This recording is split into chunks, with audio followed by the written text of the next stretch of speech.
안녕하세요. 플라잉 워십의 신태호 목사입니다. 오늘도 함께 예배를 드리는 모든 분들을 주님의 이름으로 환영하고 축복합니다. 오늘 우리에게 주신 하나님의 말씀은 요한 1서 1장 5절에서 10절까지의 말씀입니다. 우리가 그에게서 듣고 너희에게 전하는 소식은 이것이니 곧 하나님은 빛이시라. 그에게는 어둠이 조금도 없으시다는 것이니라. 만일 우리가 하나님과 사귐이 있다 하고 어둠에 행하면 거짓말을 하고 진리를 행하지 아니함이거니와 그가 빛 가운데 계신 것 같이 우리도 빛 가운데 행하면 우리가 서로 사귐이 있고 그 아들 예수의 피가 우리를 모든 죄에서 깨끗하게 하실 것이요. 만일 우리가 죄가 없다고 말하면 스스로 속이고 또 진리가 우리 속에 있지 아니할 것이요. 만일 우리가 우리 죄를 자백하면 그는 미쁘시고 의로우사 우리 죄를 사하시며 우리를 모든 불의에서 깨끗하게 하실 것이요. 만일 우리가 범죄하지 아니하였다 하면 하나님을 거짓말하는 이로 만드는 것이니 또한 그의 말씀이 우리 속에 있지 아니하리라. 아멘. 여러분, 우리 그리스도인들, 특히 우리 그리스도인들에게는 회색지대라는 것이 없습니다. 신앙의 회색지대요. 빛이든지 어둠이든지 어느 쪽에든지 한쪽엔 속해져 있다라는 거예요. 여러분, 빛과 어둠이 공존할 수 없다는 거 아시죠? 빛이 있는 곳엔 어둠이 없어요. 그리고 어둠이 있는 곳엔 빛이 존재할 수가 없어요. 빛과 어둠은 그렇기 때문에 겹칠 수가 없다라는 거예요. 오늘 본문 5절 말씀을 보면요, 사도 요한이 사람들에게 이제 전하는 소식이 있는데 그 소식이 뭐냐면 하나님은 빛이시다. 그리고 그에게는 어둠이 조금도 없으시다. 조금 더 완벽하게 이 부분을 표현하자면 하나님은 빛이신데 그에게는 어둠이 하나도 없다. 그에게는 어둠이 전혀 없다라는 거예요.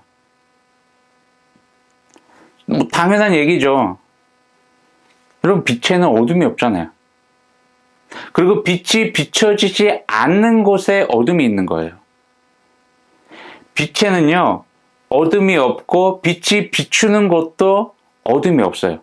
그러니까 빛이 비춰지는 곳은 어둠이 없어요. 그런데 빛이 비춰지지 않는 곳, 우리가 뭐 흔히 말하면 빛이 비춰졌을 때 그 사물에 의해서 빛을 통과시키지 못하기 때문에 그 사물 바로 뒤에 빛의 반대편에 있는 그림자를 또 우리가 어둠이라고 볼 수가 있잖아요. 그러니까 어둠이라는 것은 이렇게 존재하는 거예요. 빛이라는 것이 없는 곳을 어둠이라고 이야기를 합니다. 즉, 하나님께서는요, 빛 자체이시기 때문에 그분 자체에는 어둠이 있을 수가 없어요. 하나님께서는요, 거룩하고 완전하신 분이십니다. 그렇다면 이렇게 어둠도 없고 하나도 없고 죄도 없고 완전하고 거룩하신 그 하나님과 내가 사귀고 있다. 내가 그 하나님과 교제하고 있다. 이런 말을 하잖아요. 근데 이 부분을 우리가 조금 더 이제 현실적으로 한번 생각을 해보자면 이런 거예요. 우리가 하나님을 믿는다고 하면서 신앙생활을 하고 있어요. 자, 그렇다면 이런 하나님을 믿는다고 이야기를 하면서 그리고 교회도 열심히 다녀요. 교회에서 여러 가지 또 그 봉사 같은 것들도 많이 섬겨요. 그런 신앙생활을 하면서 우리가 만약에 어둠 가운데서 살아가고 있다면 그건 정말 하나님을 믿는 삶일까요?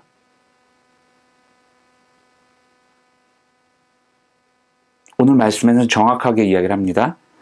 그것은 거짓말이다라는 거예요. 하나님을 믿는다고 하면서 어둠 가운데 속해져서 어둠의 일들을 행하고 있는다는 것은요, 하나님을 믿는다라는 것 자체가 거짓이라는 거예요. 다시 말합니다. 하나님을 믿지 않기 때문에 어둠 가운데 속해져 있다라는 거예요.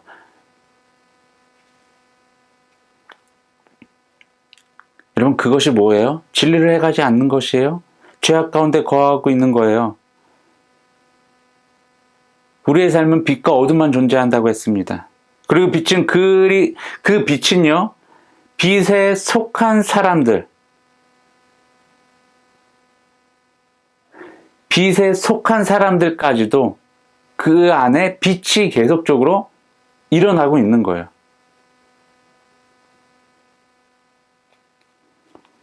그러다 보면 여러분, 빛에 속한 사람들에게 그들의 삶 가운데 어둠이 존재해요? 존재하지 않아요? 존재할 수가 없다라는 거예요.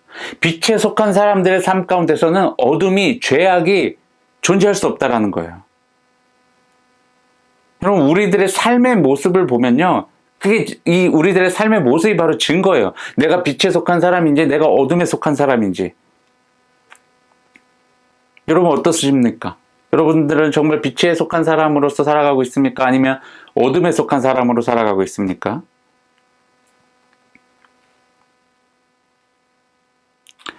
우리는 솔직히 하나님을 믿는다고, 하나님을 섬긴다고 말은 하고 있지만 삶 속에서 그분의 말씀을 무시하거나 나의 정욕에 이끌려서 살아갈 때가 많지 않았습니까? 그런 삶을 뭐라고요? 거짓말쟁이라는 거예요. 그런 삶을 보고 믿는다고 하지 말라라는 거예요. 그거는 믿는다라는 건 말 자체가 거짓말이라는 거예요. 여러분, 빛 대신 하나님과 함께 빛의 삶을 살아가는 자들, 그들에게는요, 하나님과 내가 교제할 수가 있어요. 이런 걸 이제 영적 교제라고 우리가 흔히 얘기를 하죠. 그리고 빛 가운데 살아가게 되면요, 예수 그리스도의 그 보혈이 우리를 모든 죄에서 깨끗게 해주십니다. 다시 말해, 죄에서 완벽한 분리가 일어날 수 있도록 그 예수 그리스도의 보혈이 그렇게 우리의 삶을 만들어 주신다는 거예요. 왜요? 우리가 빛 가운데 들어왔기 때문에. 빛 가운데 들어왔기 때문에. 빛에는 어둠이 절대 존재할 수 없다라고 이야기를 했잖아요. 빛 가운데 거하는 자들에게는요, 어둠, 죄악, 정욕, 이런 거요, 존재할 수가 없어요. 한번 반대로 한번 생각을 해볼게요, 그럼. 우리 스스로가 죄 가운데 행하고 있으면요, 우리 어떻습니까? 이제 어둠 가운데 들어와 있는 거예요. 자, 그렇게 살아가고 있는데, 이렇게 살아가고 있는 사람들이, 나는 죄가 하나도 없어. 라고 말한다는 거? 이것도 거짓이라는 거고, 또, 나는 너무나 착하게 살고 내가 누가 봐도 착하게 살고 있는 거예요. 그러다 보니까, 난 내 삶 가운데 예수라는 존재가 필요가 없어. 난 그냥 내 본성이 너무 착하기 때문에, 예수라는 존재가 필요 없어. 라고 말하는 사람들. 왜요? 그들 생각은 이럴 거예요. 예수라는 사람 통해서 구원을 받아야 된다고? 죄사함을 내가 받아야 된다고? 나는 죄를 지은 게 없는데 왜 굳이 내가 죄사함을 받아? 라고 이야기를 하는 사람들이 또 있어요. 근데 이거는요, 성경에서는 이야기를 합니다. 완벽한 거짓말이라고. 교만이죠.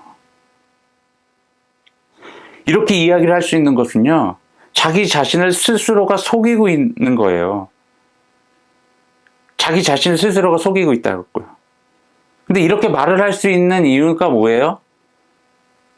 죄악 가운데 행하면서 내가 죄악 가운데 행하고 있다라는 것을 알지 못하고 살아가는 사람들, 왜 그런 삶을 살아갈 수밖에 없을까요?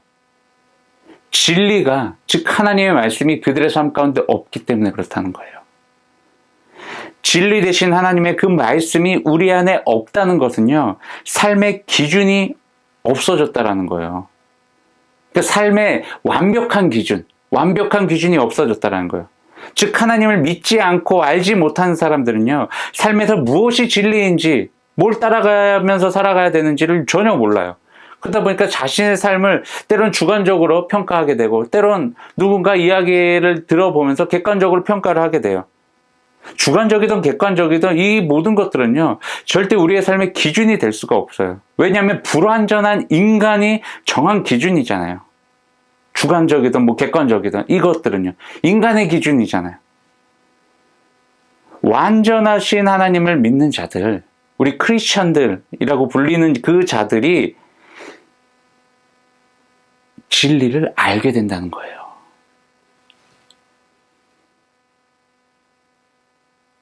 진리를 누가 알게 된다고요? 하나님을 믿는 자들에게 이 진리가 주어진다는 거예요. 알게 될 수 있다라는 거예요. 그리고 그 진리를 알게 됐을 때 우리가 어떤 삶을 경험하게 돼요? 자유케 되는 삶을 경험하게 된다고 성경은 이야기를 합니다.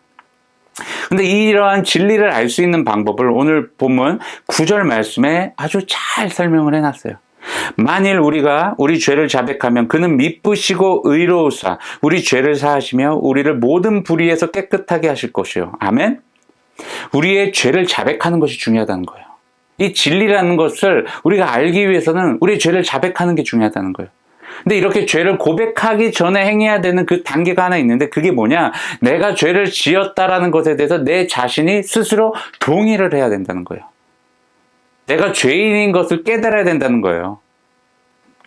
제가 예전에 이제 대학교 다닐 때 CCC라는 선교단체에서 이제 활동을 하게 됐는데 그 CCC 선교단체에서 이제 활동을 하면서 일주일에 꼭 한 번씩 의무로 그 선교단체 그 학생들에게 일주일에 한 번씩은 꼭 점심시간에 점심을 뭐 빨리 먹던 아니면 점심을 조금 늦게 먹던 시간을 내서 이제 캠퍼스 전도를 나가게 합니다. 근데 캠퍼스 전도를 나가게 할 때 그 뭐 아시는 분도 아시겠지만 사형리라는 그 주황색 책자를 꼭 들고 나갔어요. 그래서 돌아다니면서 이제 학생들을 만나서 이제 그 사형리라는 것을 읽어주면서 전도를 할 때가 있었는데 이 사형리라는 것을 처음 이제 만드신 분이 이제 빌 브라이트 박사님이라고 이제 이야기를 하시더라고요. 저도 이제 이분이 사형리를 어떻게 만들어졌는지에 대해서 이제 이야기를 들어서 알게 됐는데 맨 처음에 이제 사형리를 이제 기도하면서 하나님한테 어떤 전도책자를 만들어야 될지 이제 지혜를 구하면서 기도하면서 이 사형리를 만들었대요. 그리고 만들었는데 원래 이 원리가 모든 사람은 죄에 빠져 있습니다. 라는 것으로부터 이제 이 사형리가 시작됐대요. 이제 이렇게 해서 이제 마무리를 하려고 이제 했는데 뭔가 이렇게 마음이 찝찝했던 거죠. 그래서 늘 이제 계속 기도하면서 하나님한테 이제 지혜를 구했는데 이 이제 사형리가 이제 최초로 이제 출판되기 직전에 일 원리가 바뀌었다고 이야기를 합니다. 그래서 사형리의 일 원리가 오늘 우리가 너무나도 잘 알고 있는 이게 된 거예요. 하나님께서 당신을 사랑하시며 당신을 위한 놀라운 계획을 가지고 계십니다. 이게 일 원리가 됐다라는 거예요. 여러분, 우리가 죄를 고백하는 건 너무나도 중요합니다. 내가 죄인인 것을 깨닫는 건 너무나도 중요해요. 근데 내가 죄를 지었다라는 것을 우리가 어떻게 깨달을 수 있을까요? 막 주변 사람들이 너 이런 죄 졌어, 넌 죄인이야, 넌 죄인이야. 이렇게 손가락질을 하면서 내가 죄인임을 막 알려주었을 때 내가 죄인임을 막 인정하게 되나요? 물론 인정하는 척은 할 수 있겠죠. 겉으로. 근데 정말 내 스스로가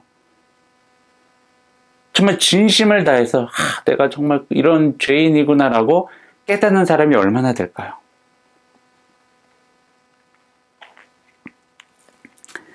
어떻게 보면 내 자신이 스스로가 죄인임을 인정하는 것이 너무나도 어려운 것 같아요.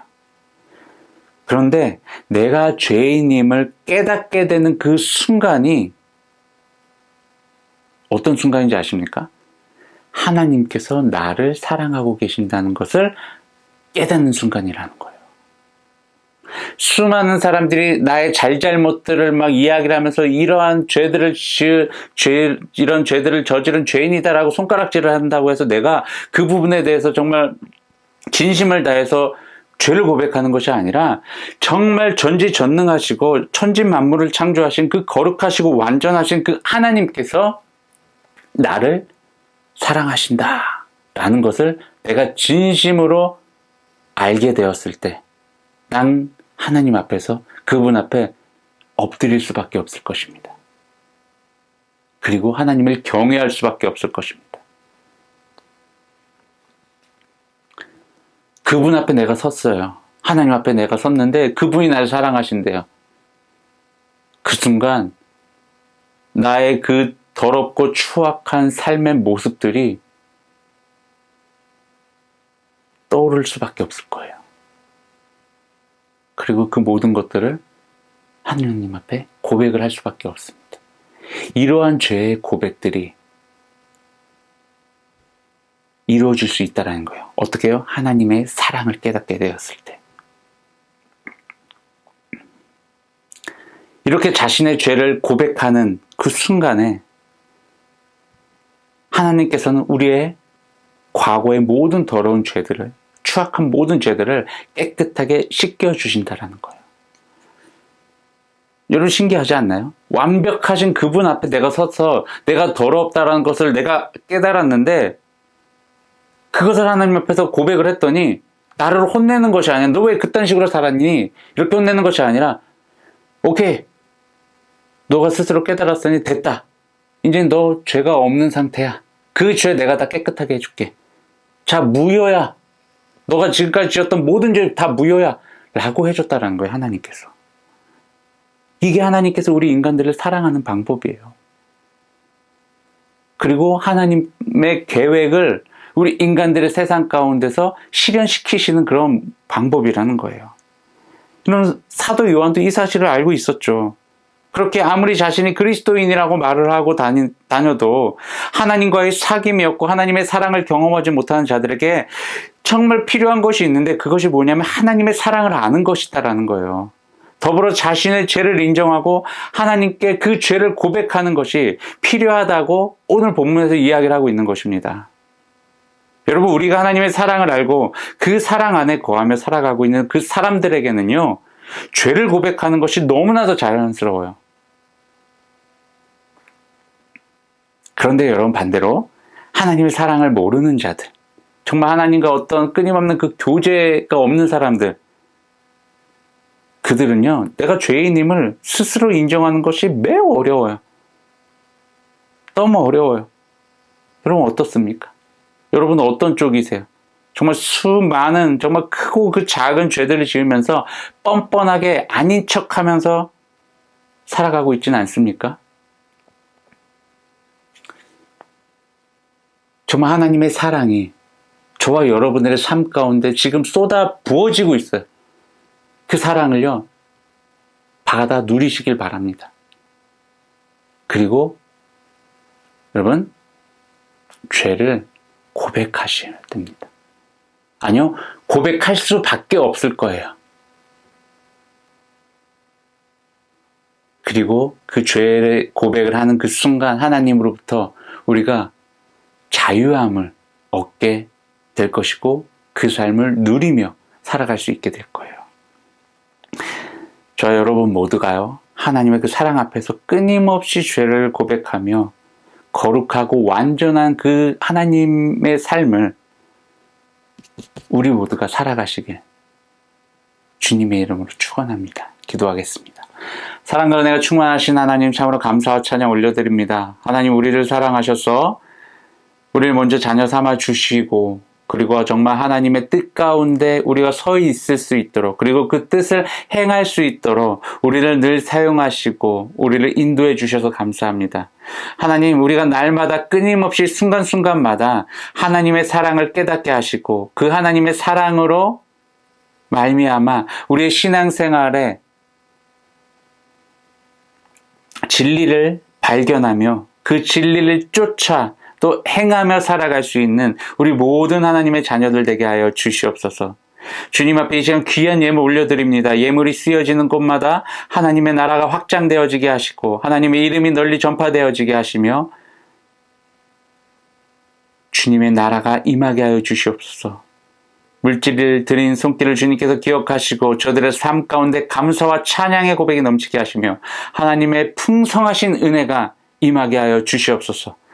이제는 우리 주 예수 그리스도의 십자가의 은혜와 하나님의 넓고 크신 사랑하심과 성령님의 보호, 인도, 동행하심이 오늘 이 자리에서 하나님 앞에 하나님의 사랑을 느끼며 하나님의 사랑을 경험하며 하나님 앞에 끊임없이 죄 고백을 하며 나아가겠다라고 결단을 우리 모든 그리스도인들 위해 지금으로부터 영원까지 함께하기를 간절히 축원하나이다. 아멘.